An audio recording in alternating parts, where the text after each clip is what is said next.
Hi folks, Joe Mull here from Ally Training and Development, ready to talk with you for just a few minutes about why, if you're a healthcare manager, you need to be on Twitter. Now, I know what you're probably thinking. Joe, I don't want anything to do with Twitter. That's just another social media addiction for celebrities and kids to share their mundane, uninteresting, self-absorbed thoughts with the world.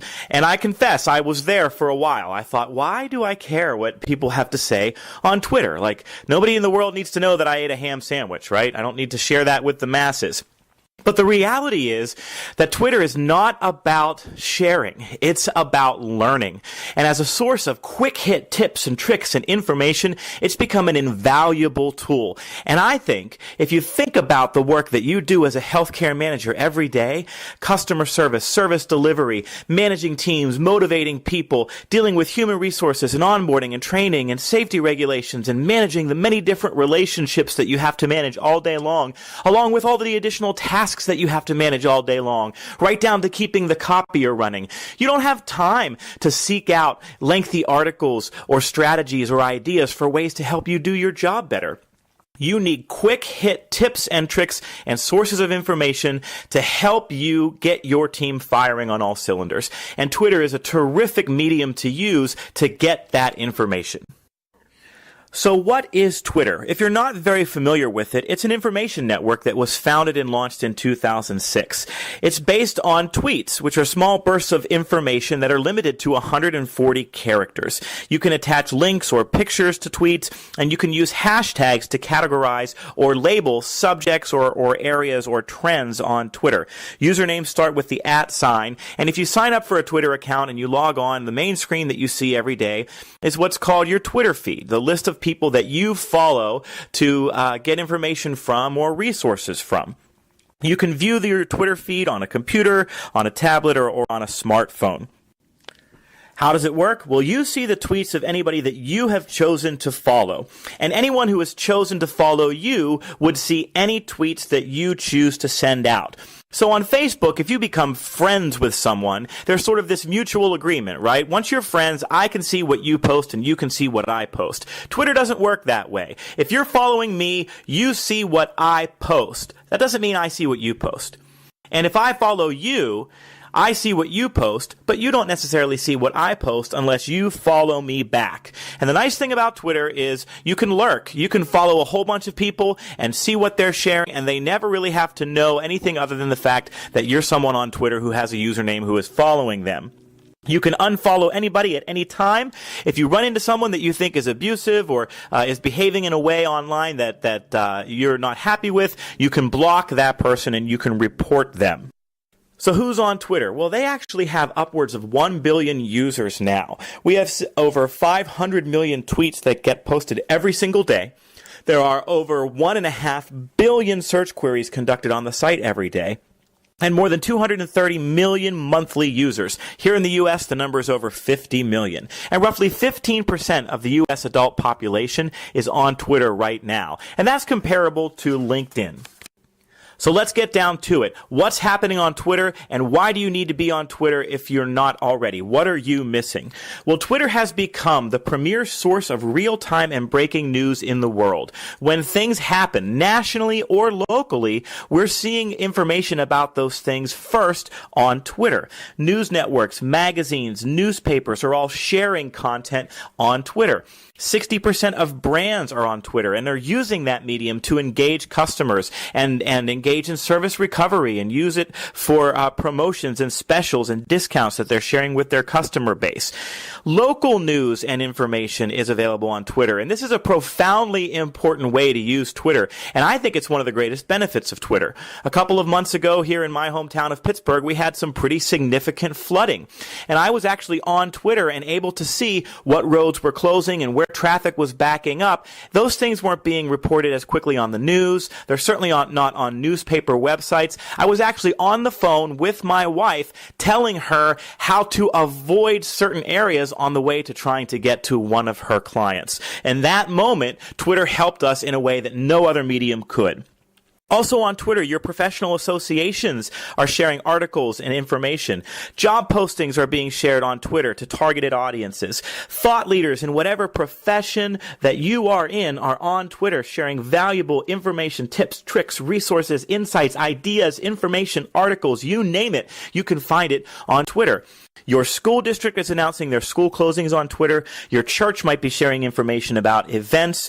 If you've watched any kind of live event on television and you follow folks connected to it on Twitter, you can watch it in a whole new way.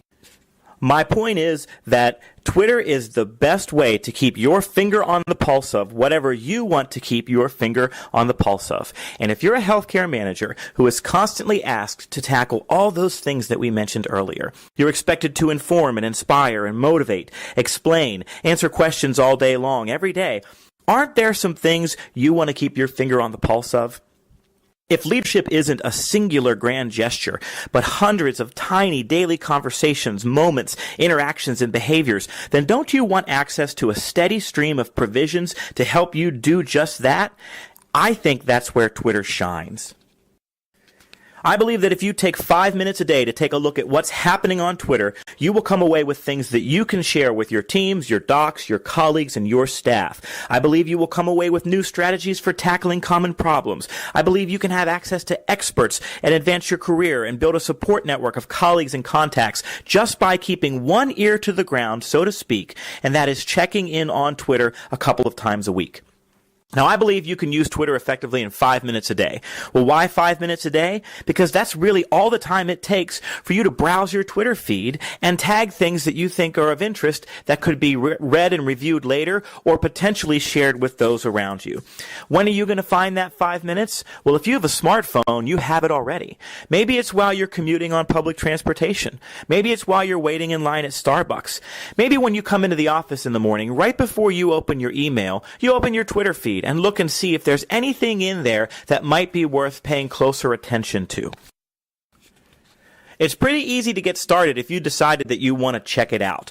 You'll just go to twitter.com and you'll sign up for an account. You'll fill out your profile and pick some kind of image to go up there. If you don't pick an image, you get this silly little picture of an egg, right? Because the Twitter logo is a bird, and if you haven't put your picture up there yet, then you haven't sort of hatched your personality or your profile on there. You don't have to put a picture of yourself. You can put any picture up there, but go ahead and do that. And then use the search box to search for topics or people or organizations of interest. And as you find those, click the follow button. And then whenever they share information or tweets, those things will show up in your Twitter feed. Put the app on your smartphone so that you can take advantage of brief moments of downtime or waiting time to check in and see what's being shared on Twitter. If you'd like to know some of the accounts and some of the people and resources that I follow on Twitter that I think are relevant and valuable for folks who work in healthcare, these are some of those folks. The American Management Association shares great leadership and management tools. The American Hospital Association likewise shares great information. Leader Lab is a management think tank that shares wonderful articles and resources for folks who are in positions of being someone else's boss. A good friend of mine, Renee Thompson, she's a nurse bullying expert, has a great presence on Twitter, shares lots of wonderful information and ideas and resources on how to deal with bullying behavior in the healthcare workplace. A lot of different types of folks are going to be people that you want to seek out. So you're going to want to look for your local newspapers or your local police department. Look for your professional organizations. Look up your employer on Twitter and follow them. And hey, if it's not too much to ask, if you want to continue to get tips and tricks and resources on how to be more effective in the role of a frontline or mid-level manager in healthcare, then follow me on Twitter, and I will share some things that I hope you find valuable and that you can tune into from time to time. Please know that in no way, shape, or form am I employed by or connected to Twitter. I'm not being compensated by Twitter to share this information with you. I just believe it's a medium that can really help us, those of us who work every day in healthcare and get pulled in 100 different directions, to continue feeding and nurturing our own professional development and our own knowledge base in a really unique kind of way. So if you're a healthcare manager and you're looking for additional ways to access tips and tricks and ideas and information, Twitter's a wonderful medium to do just that for you. At first, you'll have to be intentional and make time to go on there and spend a little bit of time in there. But in a short time, I believe you will find it invaluable. I'm convinced it can be yet another tool in the toolbox for healthcare managers to navigate the many challenges they face every day. Thank you so much for spending a little bit of time with me today, and I hope you found some of this valuable or informative, and I hope it motivates you perhaps to check out Twitter and to use it potentially as a source of information and resource for you in all the great work that you do. Thank you. If you want to keep in touch with me in any way, shape, or form, there are a variety of ways you can do so. Those are listed on the screen. I would love your feedback on what was discussed here today. You can leave it in the comments box below, and if I can be of service to you in any way, please don't hesitate to contact me. Thanks, and have a great day.